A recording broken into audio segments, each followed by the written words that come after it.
Ladies and gentlemen, I am here with Matt Gandy, co-owner of Eco Air. Matt, thank you for coming on. You're based out of Austin, Yes, sir. so let's give the audience a little bit of overview of who you are.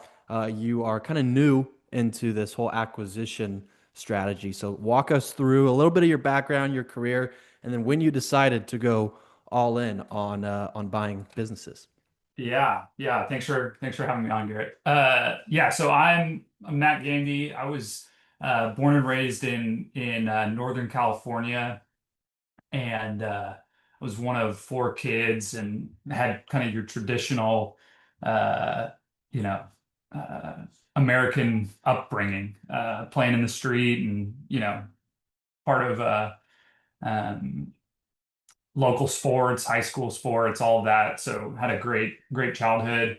And but kind of I grew up like right smack dab in between San Francisco and the Silicon Valley. So I think that kind of shaped how I viewed my future careers. Like I was always interested in business, but business was synonymous with like a venture-backed Mm, startup, like right. all of the like local heroes that you knew of were all, these founder types who founded, nine-figure to $1 billion businesses. And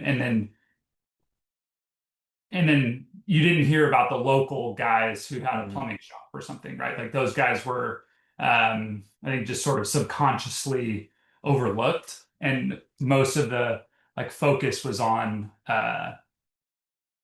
these big, sexy, venture-backed businesses that were quote unquote kind of changing the world, right? And some of them obviously did. Uh, and so that kind of framed how like I viewed my career. So I was always entrepreneurial, majored in that in college, and then wanted to get into the tech space. So I worked at Uber out of college.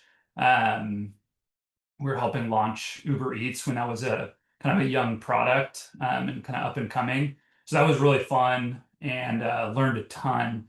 But uh, realized, I think, that I I was starting to kind of get the inkling that I didn't want to be a vice president at some tech company forever. Interestingly enough, then left for another tech company, which was a property insurance startup here in Austin, and helped lead business operations there for a couple of years. Really enjoyed it, like cut my teeth and learned a lot of business chops. But I think that was kind of the final nail in the coffin of like, okay, I do not want to work in this kind of corporate environment. So I left there and worked for a little real estate lead generation company that a buddy of mine was running and owning, and I had just like the time of my life. Like it was five dudes in a room, just kind of we were all bootstrapped and uh, just trying to make this thing work. And it did well. He exited that business. It was bought by a strategic acquirer, and then we took a small portion of that revenue that the acquirer didn't want anymore. And me and two of the other partners in that business uh, were like, hey, we can either just like continue these contracts that we have with these customers and just like milk it for till they die, and then we'll just kind of move on. But we made like a little bit of spending cash in the meantime. But we decided that we would set up a new company and I would run it. And so we launched a like an outsourcing company, and about 18 months later, we sold that business. So I had kind of been through the process of starting that, launching it, and then selling it to another company. And that was really where I was like, okay, wow, I did this in it was like a very like safe environment where there was no like outside capital. This was just like we had like a little bit of house money that we could go play with, and we did all right on it. Um, but that was kind of my exposure to like, okay, I actually can run and operate businesses and this can go well. Like I don't need I'd always had other people who were making final decisions for what I was working on, and this was like, no, the buck stopped with me, and it went well. That kind of pause timed with I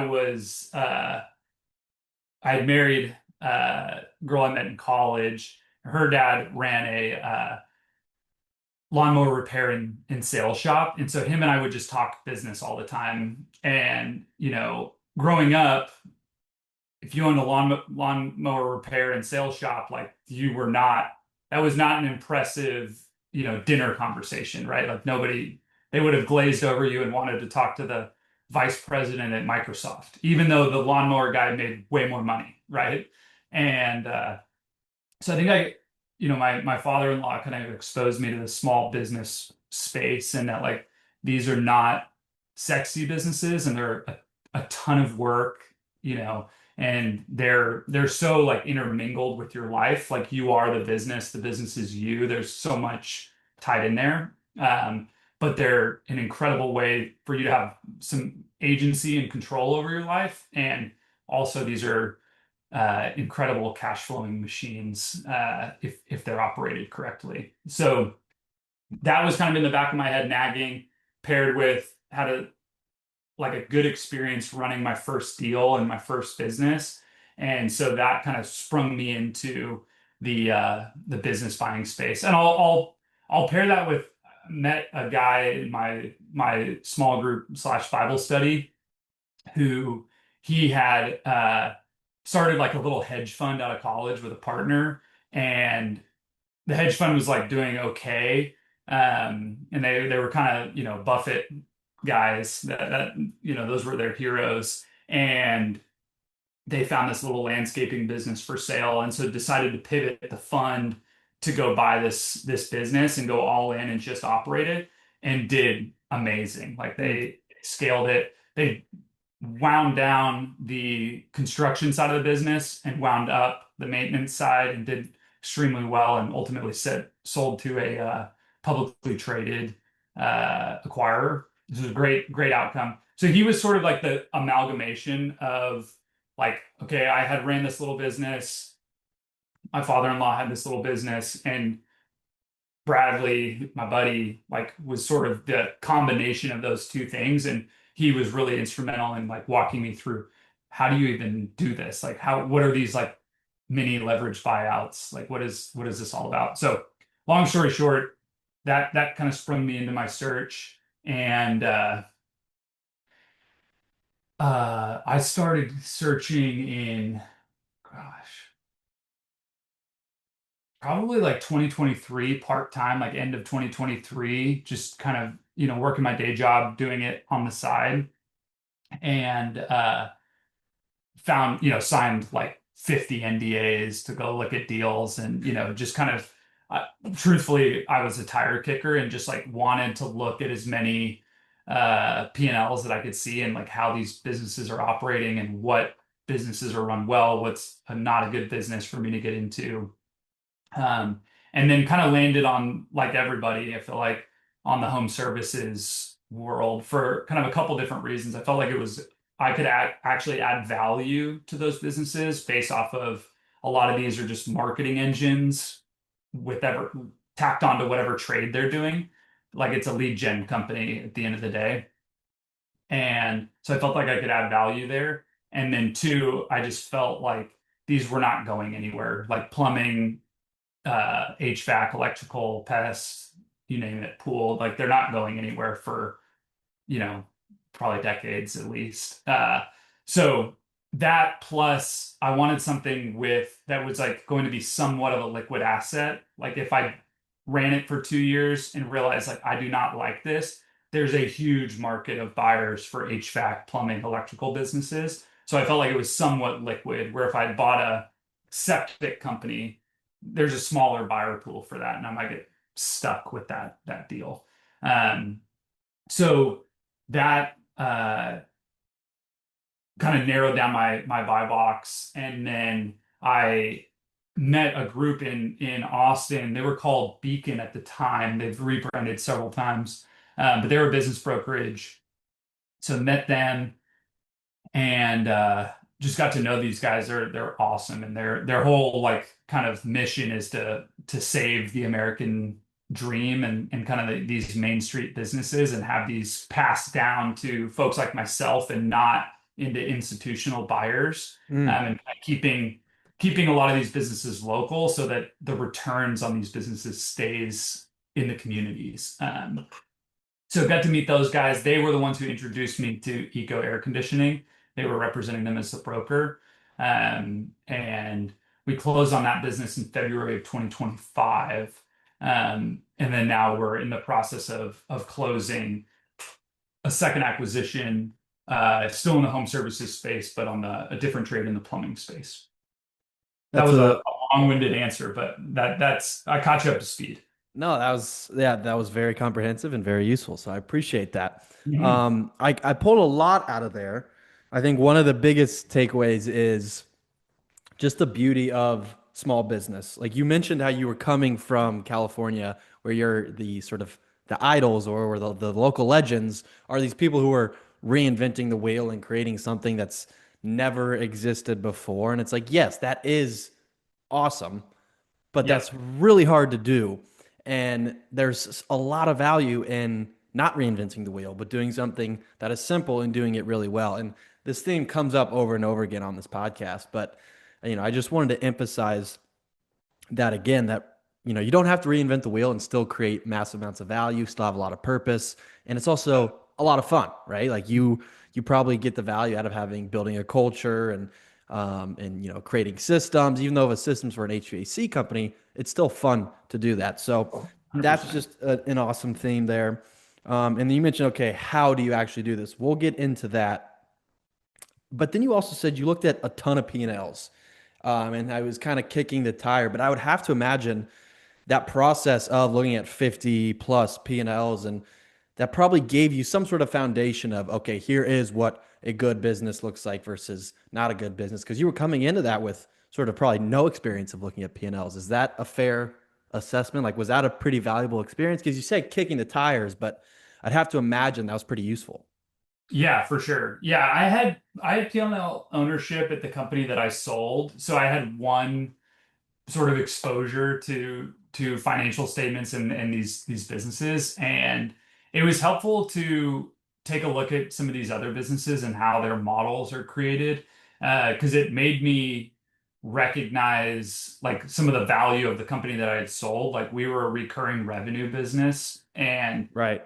I sort of took that for granted. Like Mm, I wasn't trying to go into it because it was recurring revenue. It was just sort of the way we had structured it. And but then looking at, some of these like landscape construction companies, it's like, or a pool building company, it was like, whoa, these have great numbers. But then when you dive in, it's like super peaky and lots of valleys in terms of it's like, a $200,000 job, they're quiet for 2 months, then they'll get a $300,000 job, they're quiet, like I realized like, whoa, I don't know that I like that cash flow hmm cycle. And so it allowed me to kind of hone in on what I was looking for and what I would feel comfortable buying and operating.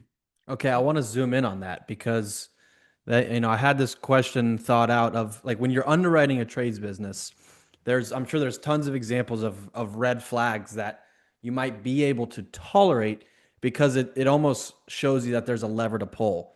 And that would be the perfect example, right? You have these high ticket values, but you Mhm. lack the recurring revenue. When you're underwriting a deal, are you kind of looking at that as, okay, here is something that is, one thing is good, one thing is bad. But the fact that this bad thing exists might actually give me some leverage on the deal and give me some value that I can create once I do acquire it. Is that a good sort of framework to have? Yeah, yeah, I think so. All these deals have trade-offs, right? Like if you're a recurring revenue business, let's say you're a software business, but your average ticket is, like it's $15 a month. Like that's great that it's recurring revenue, but like you have to sell a ton of subscriptions at $15 to make up one, you know, HVAC install, Yeah. right? And so I think there were trade-offs, and that's one of the reasons why I liked HVAC specifically, but home services generally was these were like reoccurring revenue businesses with pretty good average tickets that I felt like I could get my head around. Like it's you're not selling, six-figure. jobs, but you're selling five-figure jobs, Hmm. and that I felt like that was a nice kind of Goldilocks for me of like, okay, it's not recurring revenue like landscape or pest or pool, but it had that reoccurring nature with a decent ticket size, which kind of scratched my itch.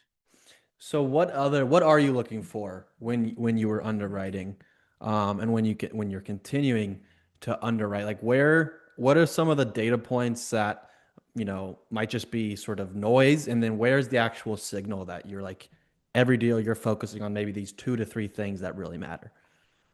Yeah, it's evolved. I'll say like initially, and this is for people watching who are wanting to buy a business, like brokers are they're salespeople, like they want to sell these companies, so you got to like take everything they say with a grain of salt. Um, where, for instance, the HVAC company that I bought like had very little investment in uh digital marketing, especially like in the more traditional methods of like they were spending onesie twosies on like Yelp and some of these, but they weren't doing Google LSA or investing in the map pack and stuff like that. And I viewed that as like, oh, awesome. Like that's some Hmm. low-hanging fruit. And so I viewed that as a positive that I could come in day one and invest in that and see some returns, which is true, but what I like neglected to realize is that like that takes a long time. Like Hmm. you don't just invest in SEO and bam, you get all these leads back, right? Like this is a long tail process. And so now if a company is actually investing in their marketing and sales engine, like that to me is actually way more attractive because we can pour more gasoline on the fire Mm. versus like trying to like light kindling, Oh, that's a interesting. much more laborious process. And Yeah. It's a uh, fine line, right? mhm, Because it's yep, like you don't want them to do absolutely nothing because, like you said, then you have to build it from scratch. But you also don't want them to be crushing it because then it might be too expensive and you don't have any room to yeah, add value. That's very yeah, interesting. exactly. Um, So yeah, at a bare minimum, I would like looking back and this deal had it was like having a solid uh Google Business Profile foundation with like, a good amount of reviews. So at least you have some sort of digital presence and footprint to kind of build off of. Um, that would probably be what I would now require as kind of a bare minimum. Interesting. Yeah. Okay. When you look back at the past year, because you're a year in, a give or take, what is something that was maybe, and you kind of already mentioned one, but like what's something that was surprisingly easy? And you're Mm. like, you were expecting this to be difficult, but maybe it's, oh, that was actually not too bad.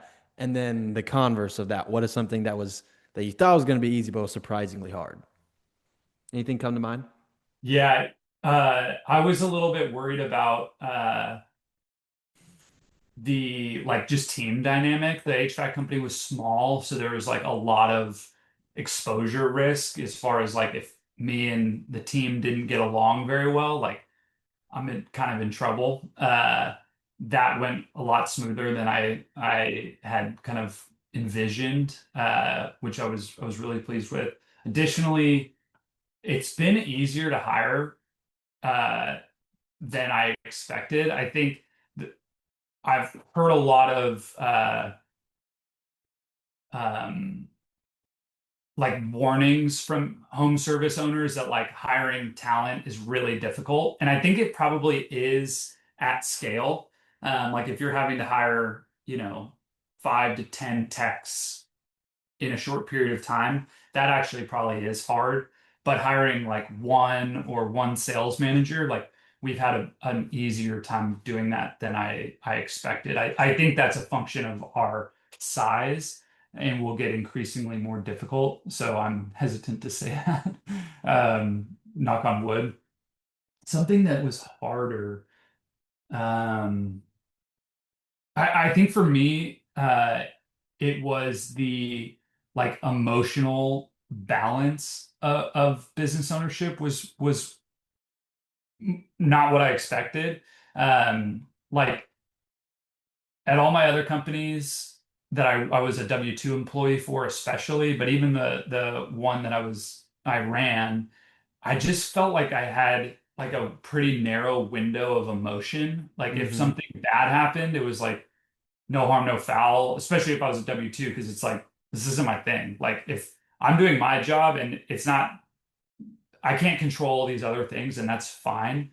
And so I would just sort of like shrug off anything that was negative or even really good because I didn't get to capture all of the upside, right? Like if I closed a deal, I got my little commission check or whatever, but like I didn't get to capture all of that LTV like the company does, right?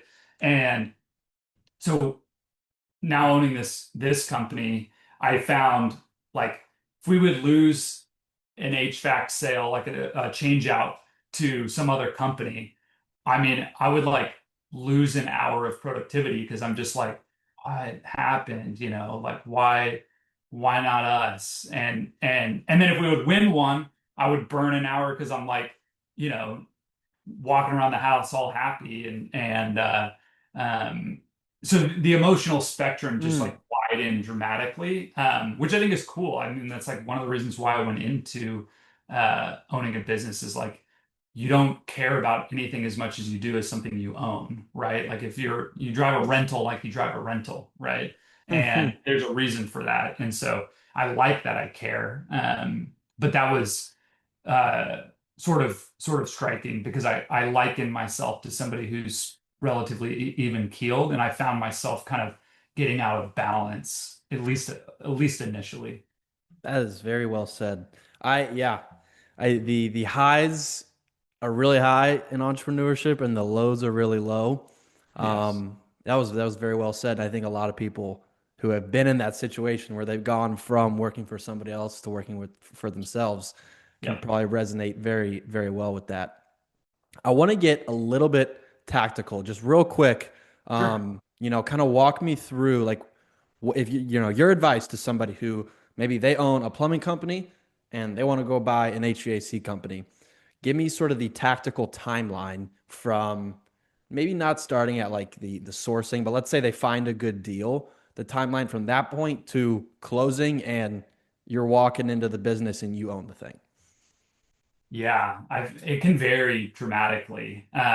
Like our first deal, my first deal, there was no bank involved in this deal, in the structure, like no SBA loan, no conventional loan.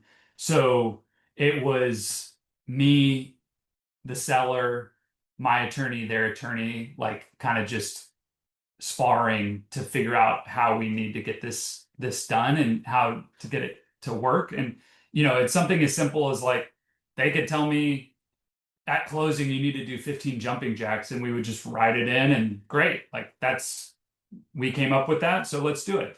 Mm. And so that process to close was much quicker. Because there was so much more latitude in terms of what we could do. There was no real red tape.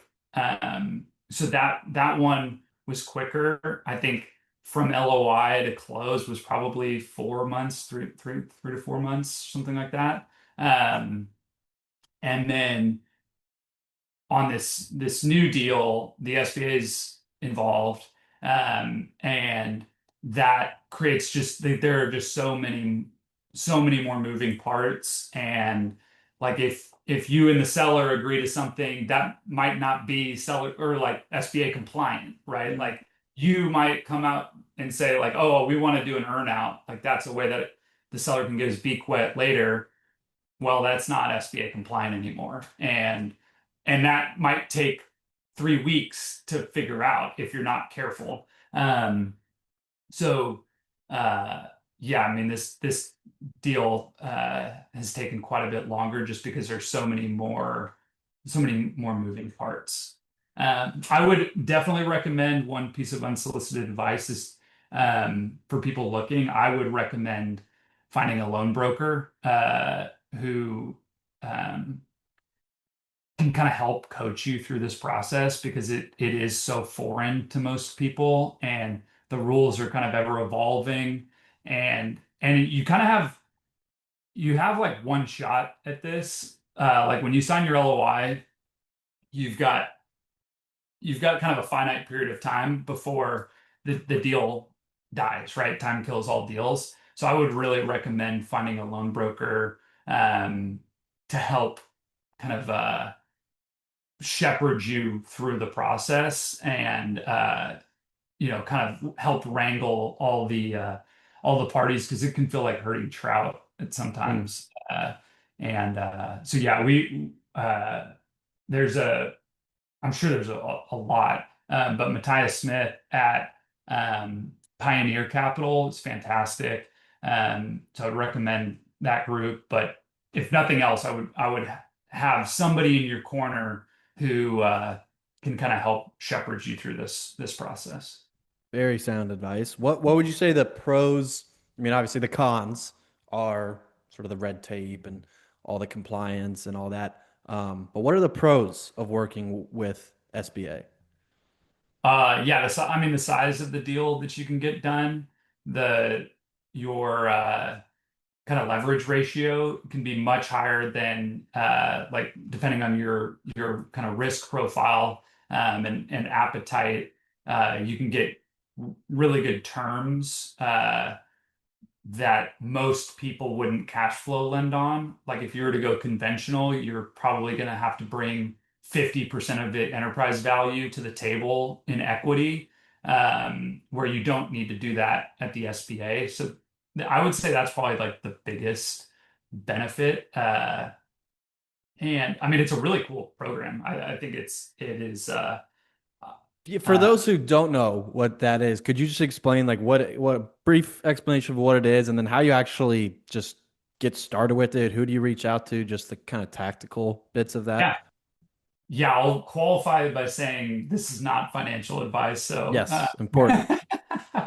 yeah. So, like for instance, if you were to take, like, let's say you had $1 million enterprise value company that you were looking to buy, um, and you wanted to finance that through conventional debt, the bank might give you 500,000, but would require 500,000, the remaining 500,000 in equity. So that would be your cash or outside investors, which can get pretty expensive in these SB or in these SMB deals, because a lot of times the investors they're relatively risky deals, so they need to be underwriting to a pretty good return, so that their portfolio can do okay.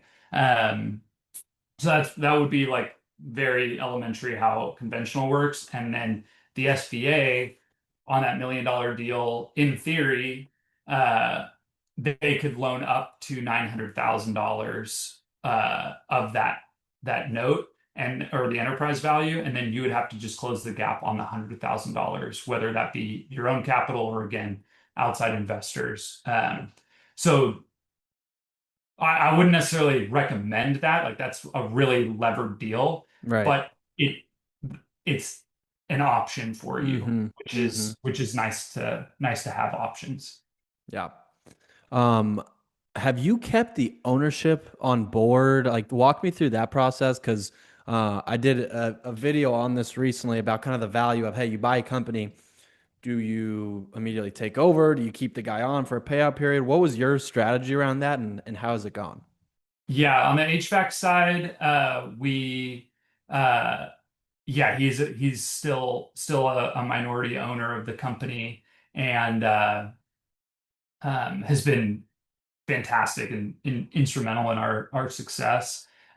He contracted for us for a while and like, in addition to being an owner of the company, we paid him an hourly rate for his support during the first probably 9 months. And then we kind of transitioned to him to be more of just an advisor owner role. And I think each deal is different. I think our deal was small, so there was really no lieutenants in the business.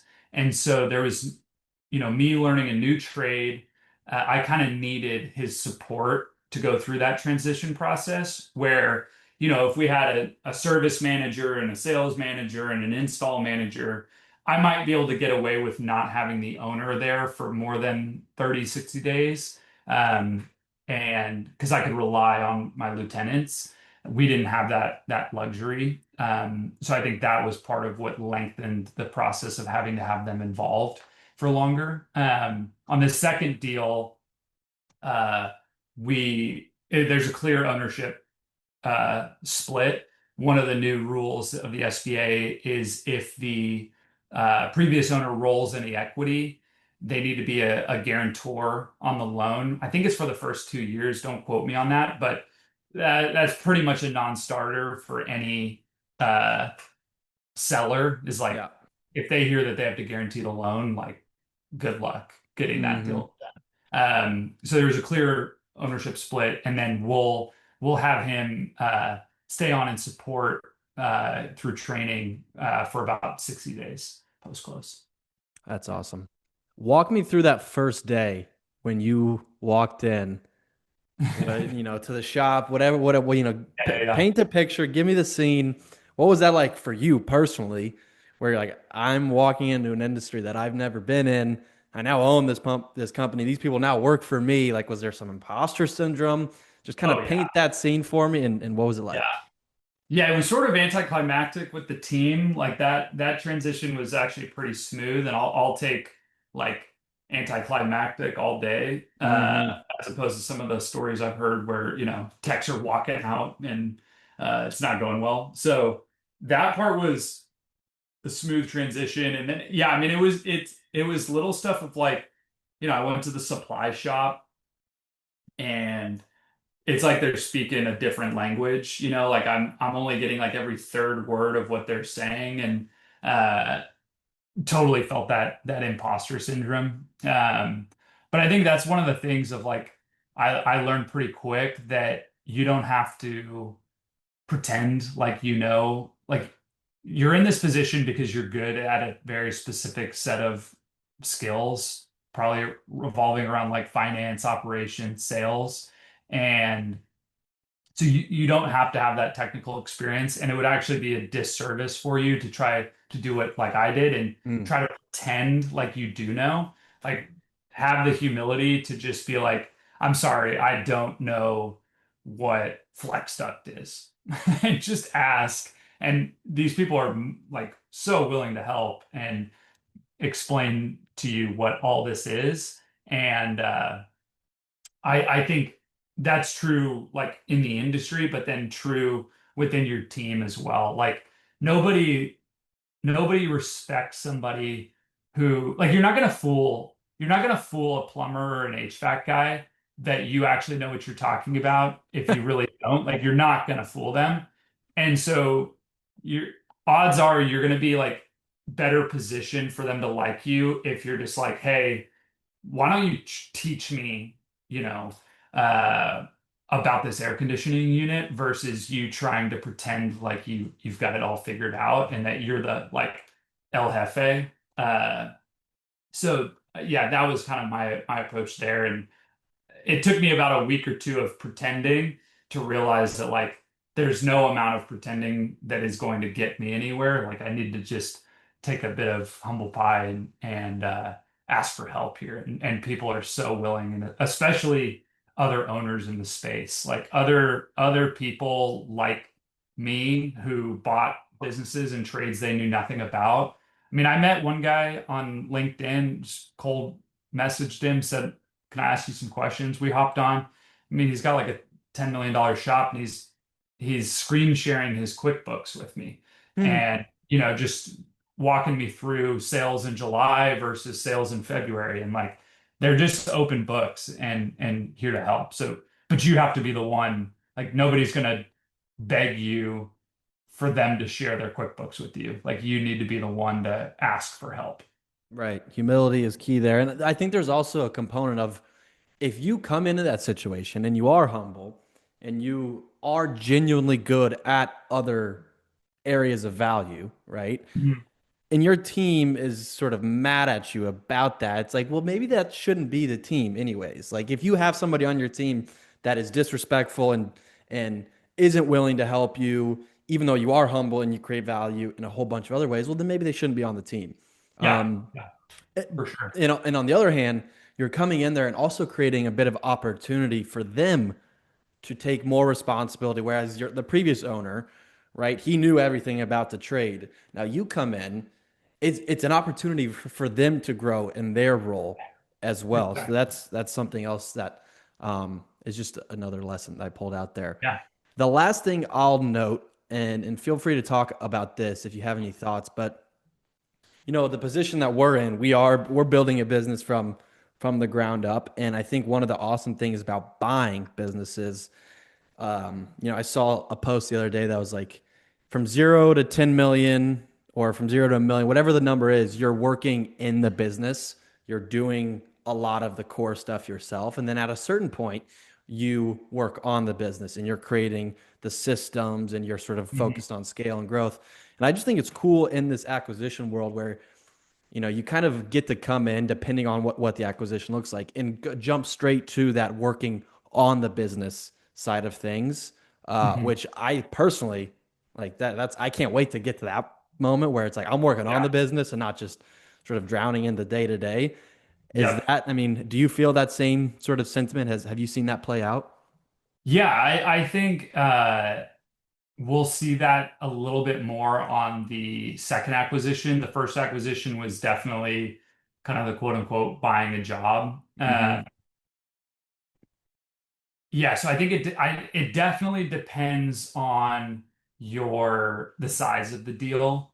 And what I will encourage searchers to think about is like that not all financials are created equal. Like you might see a lower SDE business that maybe was like is below your buy box and is, you might want 750 and seller discretionary earnings, and this one has 500. But the one that has 500 has a GM that's getting paid 250. So, like, that is a way better business than the business that's making 700,000 in SDE, where the seller's doing everything, Mm-hmm. right? And because Hmm. one, to your point, like the latter is one that you're gonna have to come in and fill all these daily operational things, like where you're going to be picking up the phones, you're going to be the one who's driving to go change a tire on a text van that's flat. Where the first business with a GM is sure it's less earnings, but has the infrastructure and the support for you then to go work on the business and add enterprise value to that. So I would encourage people to maybe widen their scope just a little bit, and you might be surprised at what you find. Well, this has been great. I really appreciate you coming on. Where can people find you? And then who do you want reaching out, whether it's sort of sellers or employees or most importantly, potential customers? Who do you want reaching out and where should they find you? Yeah, you can find me on LinkedIn, just Matt Gandy. I'm sure I'll pop up. I'm not sure what my handle is. And then yeah, anybody, yeah, homeowners who want a change out for sure, reach out. But then no, anybody who's curious about this space or wants to just kind of pick pick my brain and I'm one data point, so I would encourage people to talk to a lot of people, but I'm always happy to chat with folks and lend my experiences. Awesome. Thanks so much, Matt. Yeah, absolutely.